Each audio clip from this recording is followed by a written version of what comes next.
Parliament ആക്രമണം നടന്നിട്ട് 22 വർഷങ്ങൾ പിന്നിടുമ്പോൾ ഒരു കൂട്ടം ചെറുപ്പക്കാർ പാർലമെന്റിന്റെ നടുക്കളത്തിലിറങ്ങി ഭരണാധികാരികൾക്ക് മുന്നിൽ പുകപടലം സൃഷ്ടിച്ചും മുദ്രാവാക്യം വിളിക്കുകയാണ്, ശക്തമായി പ്രതിഷേധിക്കുകയാണ്. കർഷക സമരങ്ങൾ ഉൾപ്പെടെ മണിപ്പൂർ പ്രതിഷേധങ്ങൾ വരെ പങ്കെടുത്ത വിദ്യാസമ്പന്നരായ തൊഴിൽരഹിതരുടെ പ്രതിഷേധം പാർലമെന്റിനുള്ളിൽ വരെ എത്തിയിട്ടും എന്തുകൊണ്ടാണ് രാഷ്ട്രീയ മേഖലകളിലും വാർത്താ മാധ്യമങ്ങൾക്കിടയിലും പ്രാധാന്യം അർഹിക്കാതെ പോകുന്നത്? പ്രതികളായ 4 പേരിൽ ഒരു ഇസ്ലാം പേരുണ്ടായിരുന്നുവെങ്കിൽ ഈ സംഭവം മാധ്യമങ്ങൾക്കിടയിലും രാഷ്ട്രീയ നേതൃത്വങ്ങൾക്കിടയിലും ഗൗരവമായി കണ്ടേനെ. തീവ്രവാദത്തിൽ തുടങ്ങി പൊട്ടും പൊടിയും വെച്ച് പല മേഖലകളുമായി ഈ വിഷയത്തെ വഴിതിരിച്ചു വിട്ടേനെ. ഇതേ സാഹചര്യം തന്നെയാണ് മാസങ്ങൾക്ക് മുൻപേ നടന്ന കളമശ്ശേരി ബോംബ് സ്ഫോടനത്തിലും സംഭവിച്ചത്. കേരളത്തെ ഒന്നടങ്കം ഞെട്ടിച്ച സ്ഫോടന വാർത്ത 4-5 ദിവസങ്ങളിൽ മാത്രം വാർത്തകളിൽ ഇടം പിടിച്ചുള്ളൂ. അവിടെയും പ്രതി ഒരു മുസ്ലിം അല്ല. സ്ഫോടന കേസ് പ്രതിയായ ഡൊമിനിക് മാർട്ടിൻ ഒരു പ്രത്യേക മതവിഭാഗത്തോട് തോന്നിയ തന്റെ ഭിന്നിപ്പ് ജനങ്ങളെ സമൂഹ മാധ്യമങ്ങൾ വഴിയാണ് അറിയിച്ചിരുന്നത്. അതുകൊണ്ട് തന്നെ രാഷ്ട്രീയ നേതൃത്വങ്ങൾക്കിടയിലും മാധ്യമങ്ങൾക്കിടയിലും അധികം ചർച്ച ചെയ്യപ്പെടാതെ ഒതുങ്ങിപ്പോയി. ഇവിടെ ചിന്തിക്കേണ്ടത് ഒന്നു മാത്രമാണ്: പാർലമെന്റിൽ ഭീകരാവസ്ഥ സൃഷ്ടിച്ച് പ്രതിഷേധം സംഘടിപ്പിച്ച ആ 4 ചെറുപ്പക്കാർക്ക് പറയാനുള്ളത് എന്താണ്? എന്തിനു വേണ്ടിയാണ് ഇത്തരത്തിലൊരു പ്രതിഷേധം?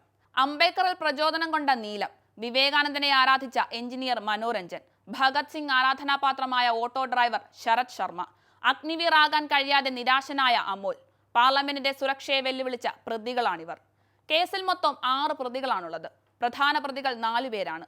മറ്റു 2 പേർ ഇവർക്ക് സഹായം ചെയ്തവരാണ്. വിദ്യാസമ്പന്നരായ ചെറുപ്പക്കാർ ഇതുവരെയും ജോലി ശരിയായിട്ടില്ല എന്ന നിരാശയുണ്ടെന്നാണ് ഇവരുടെ കുടുംബം പറയുന്നത്.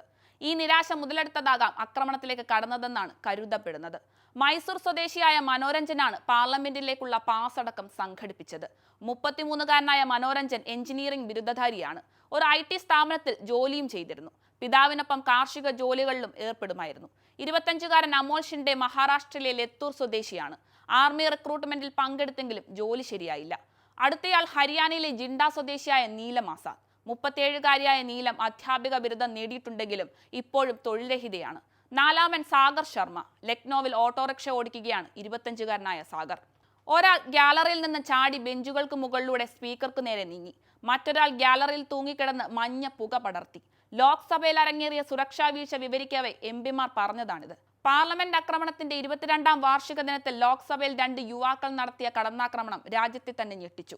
അതീവ സുരക്ഷാ സന്നാഹങ്ങൾ മറികടന്ന് പുതിയ പാർലമെന്റ് മന്ദിരത്തിൽ കയറി ഇവർ സഭ സമ്മേളിക്കവേ സന്ദർശക ഗ്യാലറിയിൽ നിന്നും സഭയുടെ തളത്തിലേക്ക് ചാടി മുദ്രാവാക്യം വിളിക്കുകയും നിറമുള്ള പുക ചീറ്റുന്ന കുറ്റി വലിച്ചു തുറന്ന് എറിയാൻ ശ്രമിക്കുകയും ചെയ്തു.